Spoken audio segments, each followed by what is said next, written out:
नमस्कार दोस्तों।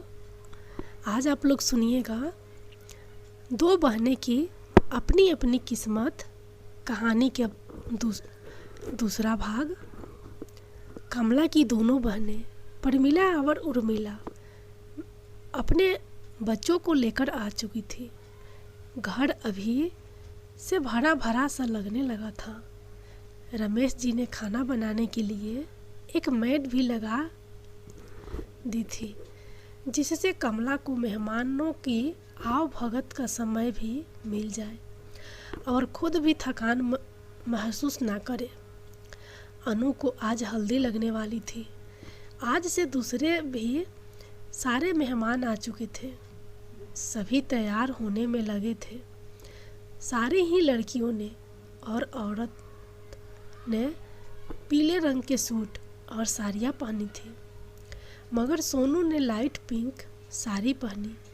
सबने पूछा तो सोनू ने कहा, मुझ पर पीला रंग अच्छा नहीं लगेगा, ये रंग मुझ पर अच्छा लग रहा है। सोनू ने कहा तो अनु ने बीच में बोलते हुए कहा, दीदी तुम तो हर कलर में अच्छी लगती हो। तो सोनू मुस्कुरा दी। अनु सबके बीच बैठी हुई थी। सब बारी बारी से उसे हल्दी लगा रहे थे, साथ में मुंह भी मीठा करा रहे थे। सोनू जब हल्दी लगाने आई तो उसके दिल में एक कसक सी उठी, काश अनु की जगह इस वक्त मैं बैठी होती। जितने भी मेहमान आ रहे थे सबने भी पूछ पूछ कर जान खा रखी थी कि पहले सोनू की शादी क्यों नहीं की।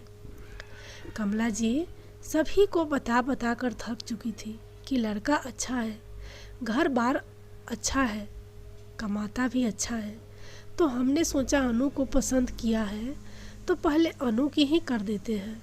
करना तो दोनों की ही है, फिर पहले अनु की हो या सोनू की।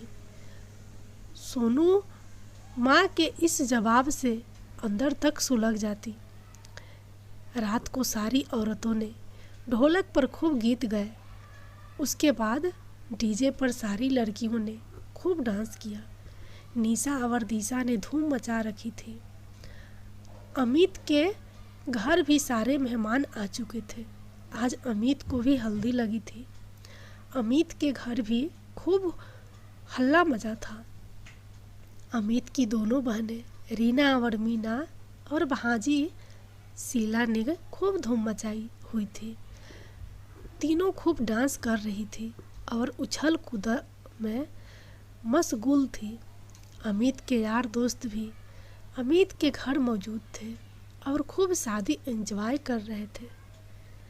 अमित के सारे दोस्तों ने अमित से बियर की डिमांड की थी, जिसे अमित पूरी नहीं करना चाह रहा था, लेकिन सारे दोस्त अमित को मजबूर कर रहे थे। तो अमित बियर की बोतल ले ही आया। सारे दोस्तों ने और अमित ने छत पर बैठकर खूब बियर पी। सारे दोस्त ने बियर पीने के बाद मस्त होकर खूब डांस किया। गीता जी को यह सब बुरा लगा। उन्होंने कहा कि अमित, यह सब क्या है? तुमने दोस्तों को बियर क्यों पिलाई और तुम खुद भी बियर पिए हुए हो? अरे माँ, शादी ब्याह में तो सब चलता है, कम ऑन यार माँ। अमित के कहने पर गीता जी चुप हो गई। मीरा देवी अपनी खाट पर चुपचाप बैठी थी। उन्हें चुप बैठा देखकर कमला जी ने उनसे पूछा, क्या बात है अम्मा, चुप चुप क्यों बैठी हो? सोच रही थी बहू की काश इस खुशी में राजू और उसकी पत्नी और बच्चे भी शामिल हुए होते। क्या कर सकते हैं अम्मा, चाहते तो हम भी यही थे कि राजू का परिवार भी शादी में शामिल हो। रमेश ने पास आकर अम्मा के घुटने पर हाथ रखकर कहा, अम्मा तुम तो जानती हो राजू की पत्नी सिया कितनी तेज है और कितनी ज़्यादा बदतमीज भी, और कितनी ज़्यादा झगड़ालू भी है। अगर यहाँ शादी में किसी से झगड़ा कर लिया तो और लेने के दिन पड़ जाएंगे। अच्छा ही हुआ कि वह लोग खुद ही नहीं आए। मालती ने भी अम्मा से रमेश और कमला की तरफदारी करते हुए कहा, राजू रमेश का छोटा भाई था और पास में ही रहता था, लेकिन किसी वजह से दोनों की अनबन हो गई थी।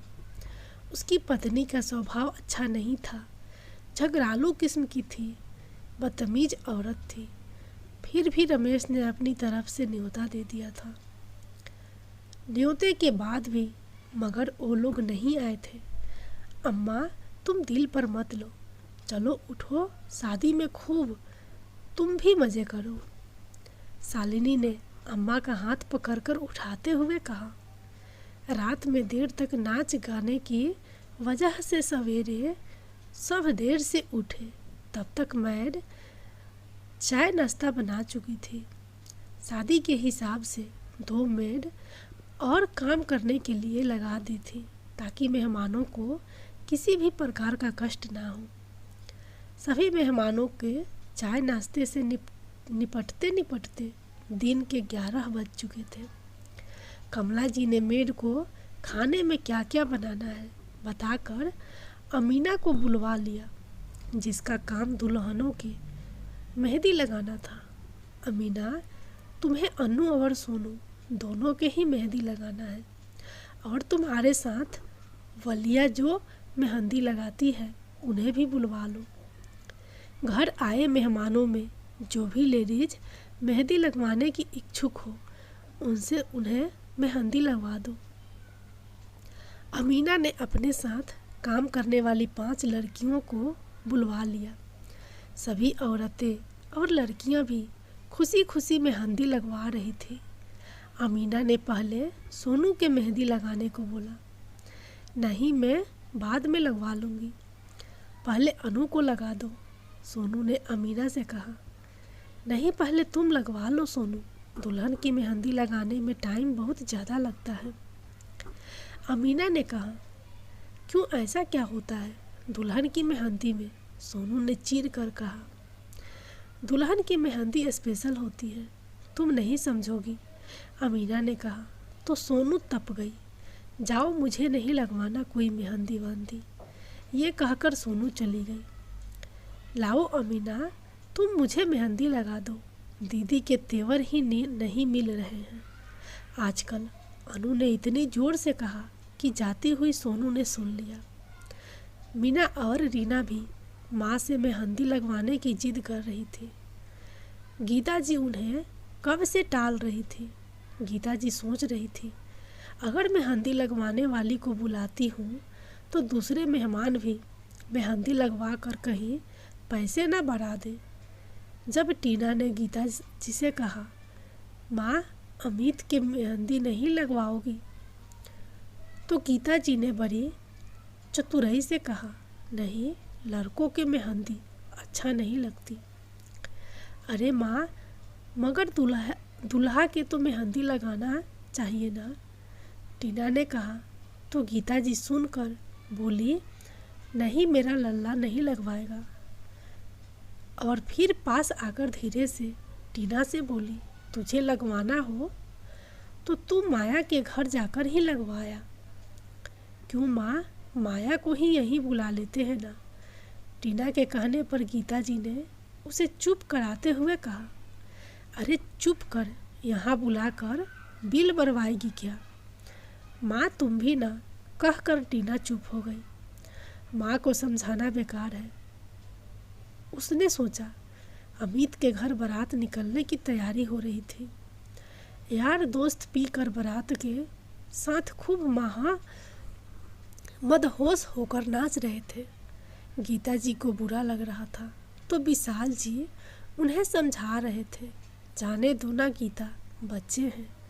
अपने दोस्त की शादी में यार दोस्त नहीं नाचेंगे तो फिर कौन नाचेगा। अमित दूल्हे की ड्रेस में घोड़ी पर बैठा था।